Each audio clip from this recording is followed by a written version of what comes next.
The executioner doesn't hold an axe. He holds a pair of red-hot iron pincers. In the field outside Munich, the crowd of 10,000 falls silent. They know this will not be a swift death. On the scaffold, a woman named Anna Pappenheimer kneels, her body already broken from days of torture. Her final agony is being forced to see her 2 adult sons, chained to nearby posts. Watch what comes next. The executioner reaches for her chest. The pincers close. The sound that rips through the silence isn't a scream, but something worse.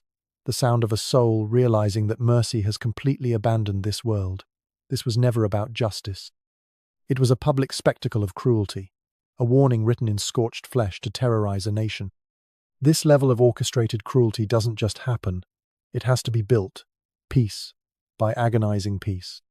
To understand how one ordinary family, the Pappenheimers, could become the centerpiece of Germany's most infamous witch trial, we must uncover the political conspiracy that demanded not just their deaths, but their absolute obliteration. Before we delve into our story, I invite you to subscribe to the channel. It is the surest way to join us for every future exploration into the forgotten corners of the past. The story of the Pappenheimer family begins with the dead. In the small Bavarian town where Anna grew up, her father was the man everyone needed but nobody wanted to see. He was the gravedigger, the one who handled corpses, who touched death with his bare hands. In a world where superstition ran deeper than faith, this made him and his entire family permanently unclean. Picture young Anna, maybe 6 or 7 years old, walking through the market square. The other children scatter like she carries plague. Mothers pull their little ones close, whispering prayers of protection. The baker refuses to hand her bread directly, instead dropping it on the counter and stepping back. This is what it means to be born into shadow, to be marked from birth as something less than human. Here's the thing about social isolation. It creates its own gravity. The outcasts find each other, and that's exactly what happened when Anna met Paulus. He was another pariah, another soul marked by his father's profession. His family cleaned sewers, handled waste, did the jobs that kept society functioning but that society despised them for doing. Their marriage wasn't just love, though by all accounts, genuine affection existed between them. It was survival. 2 people who understood what it meant to be permanently outside, permanently other. When they stood before the priest, when they made their vows, they were creating more than a union. They were building a fortress of 2 against a world that had already rejected them. The early years brought children, first Simon, then little Gumprecht, and finally the youngest, Michelle. With each birth, Anna and Paulus must have felt that mix of joy and dread that comes with bringing new life into a hostile world. These weren't just their children. These were more souls born into the shadow, more lives that would carry the stain of their parents' untouchable status. And this is where the tragedy really begins to take shape, because being poor in Bavaria at the turn of the 17th century was dangerous enough. The 30 Years' War was brewing. Religious tensions crackled through every town and village. Fear hung in the air like smoke. But being poor and ritually unclean, being the family that everyone already associated with death and filth, that combination would prove catastrophic. The Pappenheimers tried to build a life. Paulus took whatever work he could find, fixing things, hauling loads, anything that didn't require social acceptance. Anna raised the children, teaching them to keep their heads down, to be invisible, to survive. They moved frequently, always on the margins, always one step ahead of complete destitution. But isolation breeds suspicion. When you're already seen as tainted, every misfortune in the community starts to bend toward you. A cow dies unexpectedly. People remember that the gravedigger's daughter walked past that field. A well runs dry. Someone recalls seeing Paulus near it the week before. These weren't accusations yet, just whispers, glances, the slow accumulation of unease that would eventually crystallize into something monstrous. The family scraped by for years this way, existing in the spaces between legitimate society. They lived in ramshackle quarters on the edges of towns, in the areas where nobody else wanted to be. They were Bavaria's invisible people, necessary but despised, human but not quite human enough. And here's what makes their story so heartbreaking.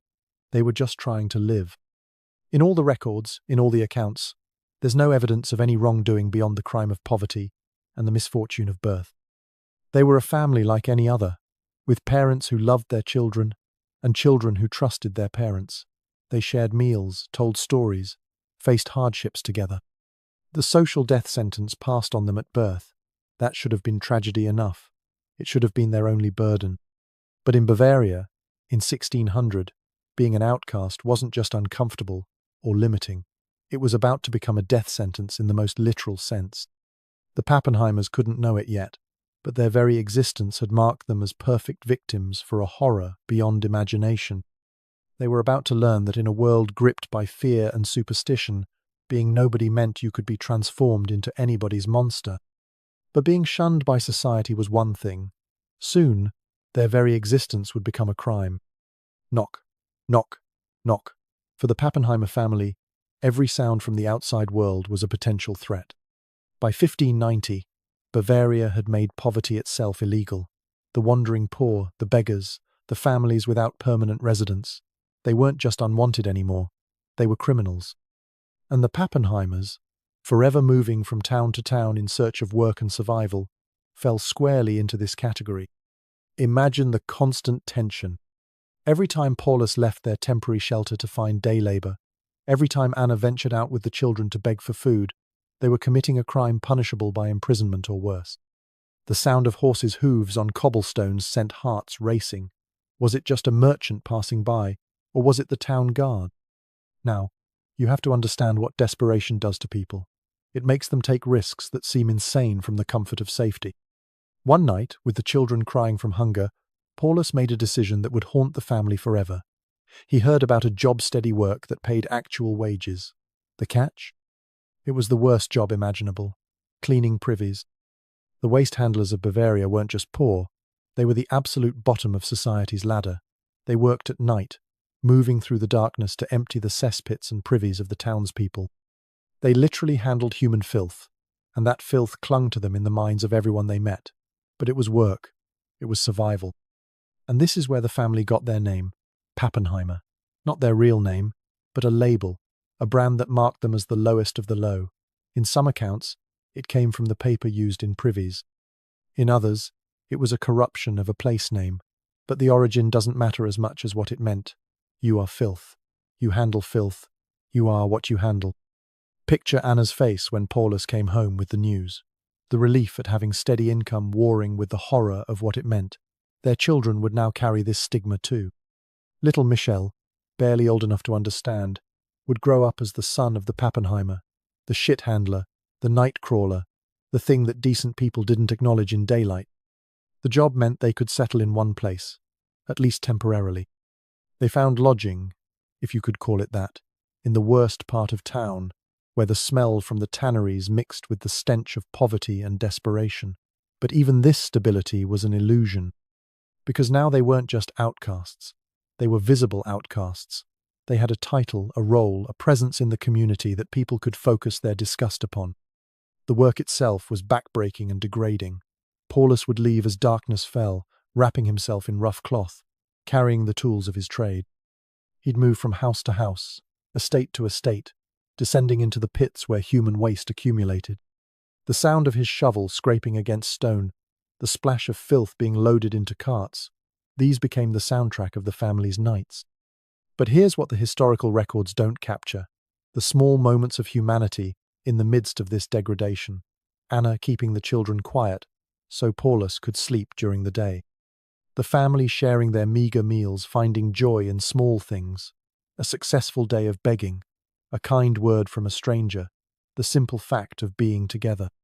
The children grew up marked by their father's profession. Other children threw stones, called them names that stung worse than any physical blow. Pappenheimer, Pappenheimer.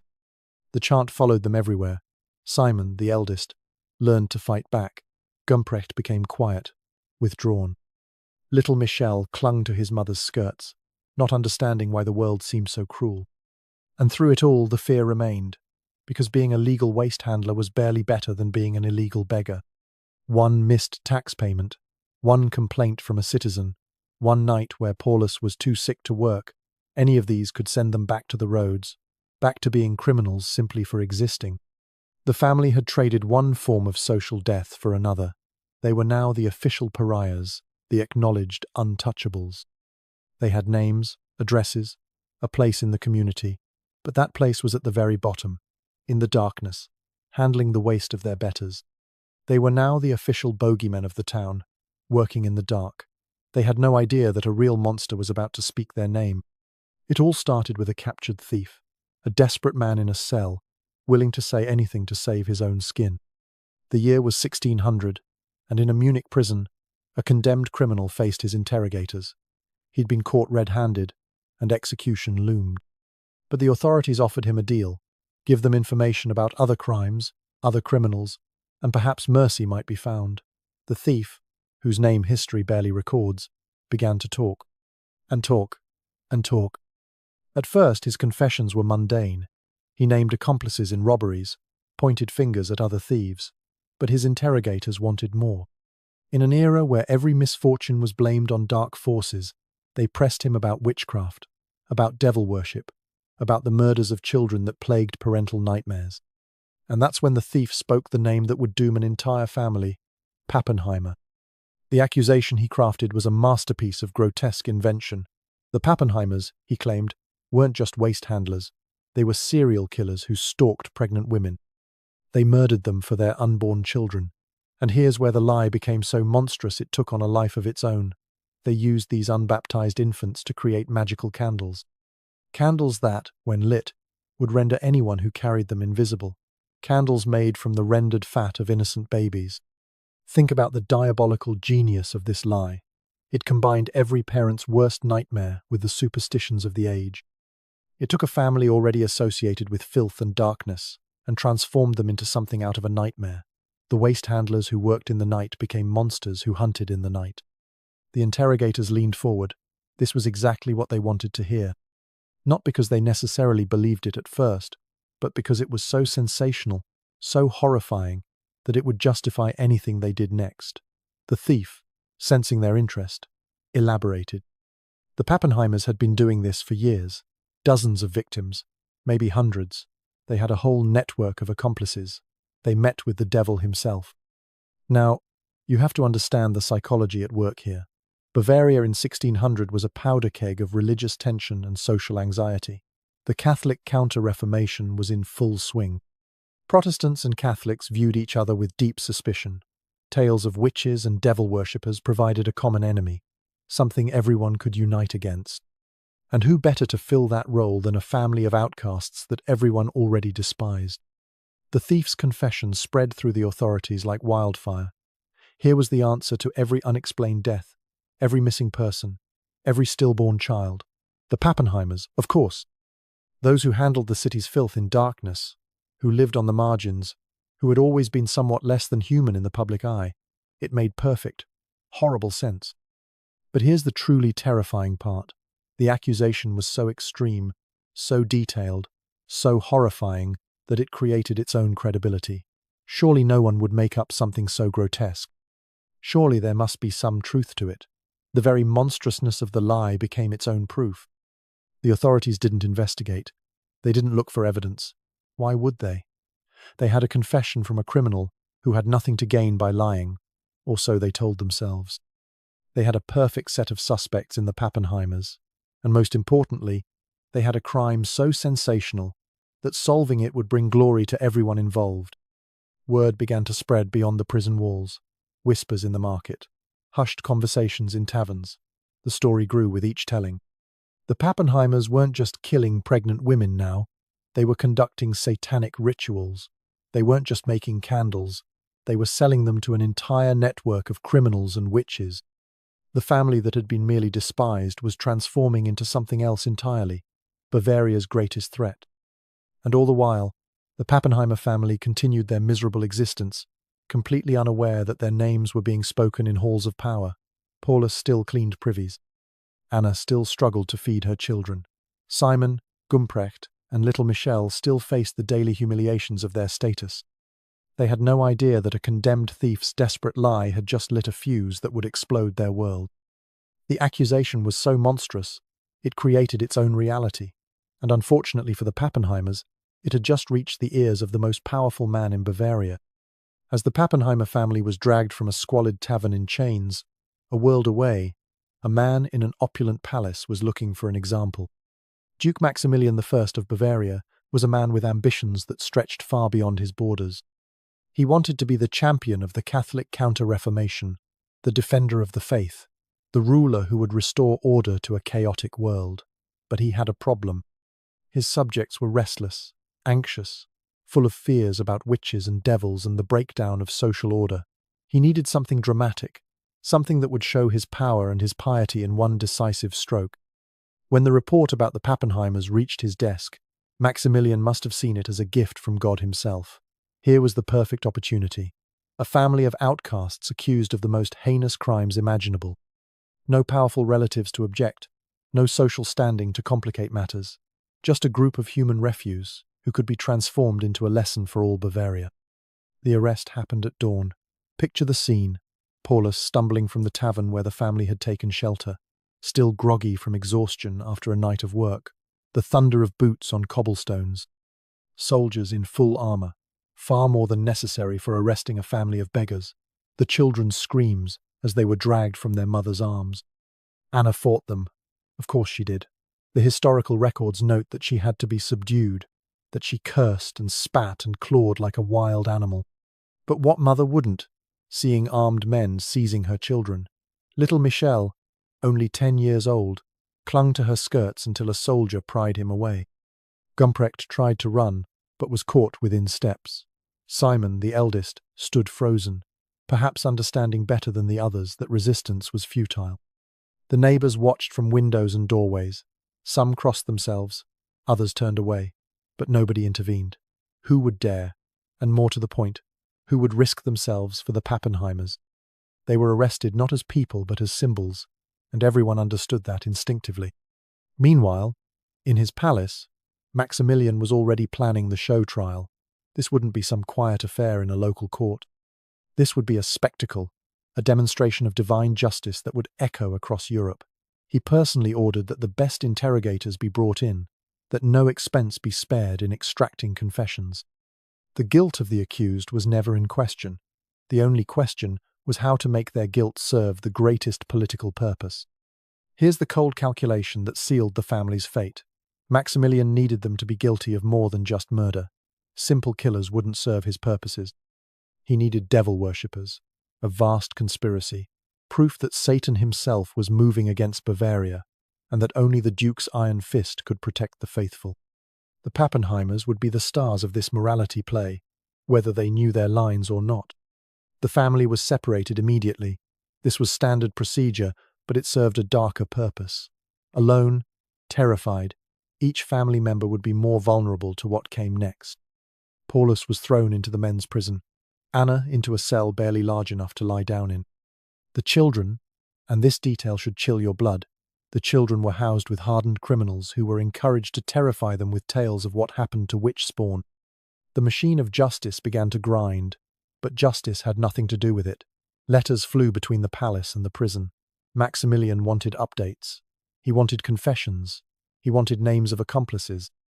Most of all, he wanted a show that would demonstrate his power and piety to rivals and subjects alike. The Pappenheimers had ceased to be human beings the moment that thief spoke their name, but now they weren't even criminals in any real sense. They were props in a political theatre, their bodies soon to be the canvas on which Maximilian would write his message of authority and religious devotion. Think about the monstrous efficiency of it all. A family nobody would miss. Accusations so sensational they would capture public attention. A ruler who needed to demonstrate his power. The Pappenheimers stood at the intersection of all these forces, and they would be crushed by them. The Pappenheimers were no longer people. They were props in a gruesome play, and the script was about to be written on their bodies with instruments of torture. In the stone silence of the torture chamber, truth doesn't matter. The only thing that matters is making the pain stop. The interrogation of the Pappenheimer family began with what the authorities called showing the instruments. They brought each family member, one by one, into a stone chamber beneath the Munich prison. The walls were lined with devices designed by twisted minds for the sole purpose of creating unbearable agony. The rack, the thumb screws, the boots that crushed legs, the pincers that glowed red from the brazier. They started with Paulus. The logic was cold break the father, and the family would follow. They stripped him naked, shaved his body standard procedure to search for devil's marks, and then they began. First came the thumb screws, tightened slowly until the bones began to crack. When he insisted on his innocence, they moved to the boots, wooden devices that compressed the legs until circulation stopped and tissue began to die. But Paulus held out. For hours, maybe even days, he maintained the truth. They were just a poor family. They had harmed no one. They knew nothing of magic or devils or murdered children. The interrogators, frustrated, decided to escalate. They brought in Anna. Now imagine Paulus, broken and bleeding, watching as they prepared to torture his wife. The interrogators knew exactly what they were doing. Physical pain has limits, but watching someone you love suffer, that breaks people in ways that no instrument can match. They positioned Anna where Paulus could see her face, could hear every sound she made. The historical records are deliberately vague about what exactly was done to Anna, but we know it was methodical, escalating, and designed to break not just her body, but her will. And more importantly, it was designed to break Paulus by proxy. Each scream from Anna was worse than any torture they could inflict on him directly. And this is where the confession began to take shape, not as truth, but as the only currency that might buy mercy. Paulus began to talk. Yes, they had killed. Yes, they had made candles from infant fat. The interrogators, finally getting what they wanted, pressed for details. How many had they killed? Where? When? How? The numbers that emerged were staggering. 400 children. 400. The absurdity of the number should have been proof of the confession's falseness. When would a family struggling to survive have time to murder 400 children? How would such a massive crime spree go unnoticed? But logic had no place in that stone chamber. The interrogators coached them, shaped their confessions into a narrative that fit the political needs of the moment. They needed specific details about satanic rituals, so the Pappenheimers provided them. They needed a conspiracy that justified widespread fear, so the Pappenheimers invented one. Each session added new layers to the fiction, new horrors that the family remembered when the pain became unbearable. Anna's confession was particularly detailed. Under torture, she admitted to flying through the night on a demonic fork, to grinding up the bones of infants for magical powders, to sexual congress with demons. The confession was so elaborate, so full of impossible details, that it reads today like the fever dream of a mind destroyed by pain. But in 1600, it was taken as gospel truth. The children were not spared. Even little Michel, just 10 years old, was subjected to mild torture. What that meant for a child, the records mercifully don't specify. But we know he too confessed, admitting to helping his parents, to participating in their supposed crimes. The sight of their parents broken and bleeding, the threats of what would happen to them, the isolation and terror, it all combined to make even the children complicit in writing this fiction of horror. By the end, the Pappenheimers had confessed to being monsters beyond imagination. They had agreed to every accusation, embellished every detail their torturers suggested, created a mythology of evil that would haunt Bavaria for generations. The confessions were written down, signed with hands that could barely hold a pen, sealed with the authority of pain and fear. The interrogators had what they wanted, a complete narrative of diabolical crime that justified everything that would come next. The Pappenheimers had been transformed from a poor family into the authors of their own destruction, their agony translated into the fiction that would kill them. They had confessed to being monsters, but the machine wasn't finished with them yet. Now, it demanded they feed it more victims. Imagine the ultimate corruption, being forced to destroy others just to earn a single moment of peace from your own agony. The interrogators weren't satisfied with just the Pappenheimer family. A conspiracy of 5 people wouldn't create the sensation Duke Maximilian needed. They needed a network, a web of evil that would justify widespread action and demonstrate the Duke's power to root out corruption. So they returned to that stone chamber with a new demand: names. Paulus lay on the floor of his cell, his legs useless from the boots, his hands mangled from the screws. The interrogator entered with a pitcher of water. Just water, but to a man who hadn't drunk in days, it might as well have been gold.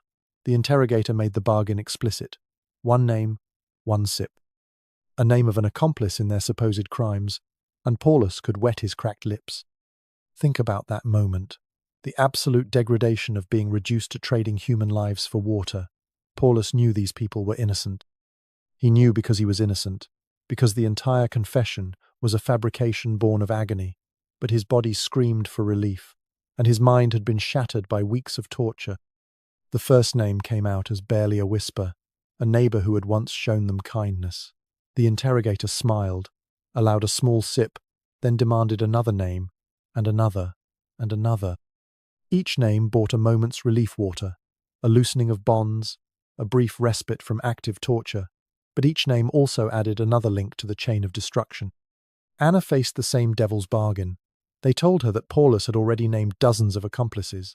Why protect people who were already doomed? Why suffer for those who would soon suffer anyway? And didn't she want to see her children again? Didn't she want their suffering to end? All she had to do was confirm the names Paulus had given and add some of her own.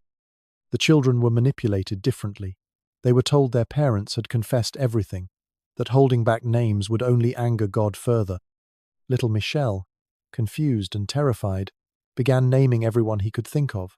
The baker who had once given them stale bread, the tavern keeper who had let them shelter from rain, even other beggar children they had encountered on the roads. The interrogators carefully recorded every name. They cross-referenced, looking for patterns, building their case for a massive satanic conspiracy in the heart of Bavaria. When the Pappenheimers ran out of names they actually knew, the interrogators suggested some. What about the miller's wife? Didn't you say you saw her at a gathering? And the tortured family, desperate for any approval, any mercy, would agree. Yes, the miller's wife. Of course. By the time the naming ended, over 400 people had been implicated. 400 souls marked for investigation, interrogation, possibly torture and death, all because a desperate family had been forced to trade names for water, for a moment without pain, for the false promise that cooperation might save them. The virus of accusation spread outward from that torture chamber like ripples in a poisoned pond. Some of the named fled immediately, their flight taken as proof of guilt. Others were arrested, and under torture, they too began naming names. The fiction the Pappenheimers had been forced to create took on a life of its own, growing and mutating with each new victim. But here's the most heartbreaking part. The Pappenheimers knew what they had done. In their few moments of lucidity between torture sessions, they must have been haunted by the faces of those they had condemned. They had been transformed from victims into vectors of destruction, their pain weaponized against innocents just like themselves. The interrogators had succeeded beyond their wildest dreams. They had taken one family's agony and transformed it into a tool of mass persecution. The Pappenheimers had given them everything: confessions, details, names. The conspiracy Duke Maximilian wanted now existed on paper, signed and sealed, ready to be presented to the world. The machine of persecution was fully operational now, grinding through lives with bureaucratic efficiency. And, at its heart, were the Pappenheimers, broken and emptied, having served their purpose as the seeds of a manufactured panic. They gave up over 400 names, sealing the fates of countless others. The trial was a success. Now, all that was left was the public spectacle of their annihilation. The execution of Paulus Pappenheimer was not justice. It was a meticulously choreographed performance of sadism, designed for maximum public effect. July 29, 1600.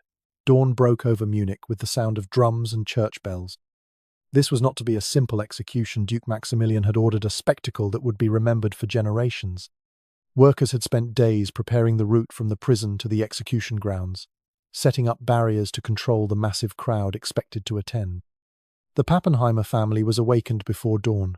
They were washed, dressed in the white shirts of the condemned, and prepared for their final journey. But first, there was one more act of cruelty. The authorities brought them together one last time: Paulus, Anna, their adult son Simon, and the younger boys Gumprecht and Michel.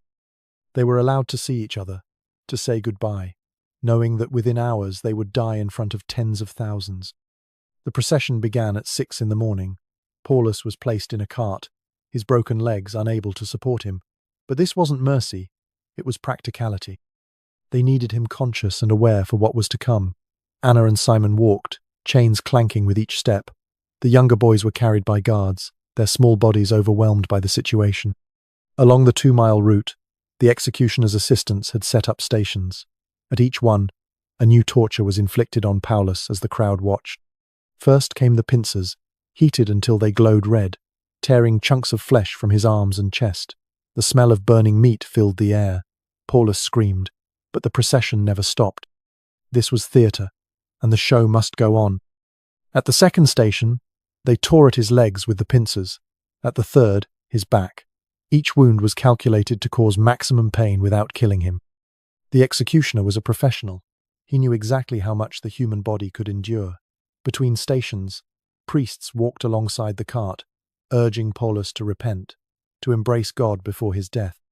The irony was lost on no one. They were torturing him in the name of the same God they demanded he embrace. The crowd's reaction was mixed.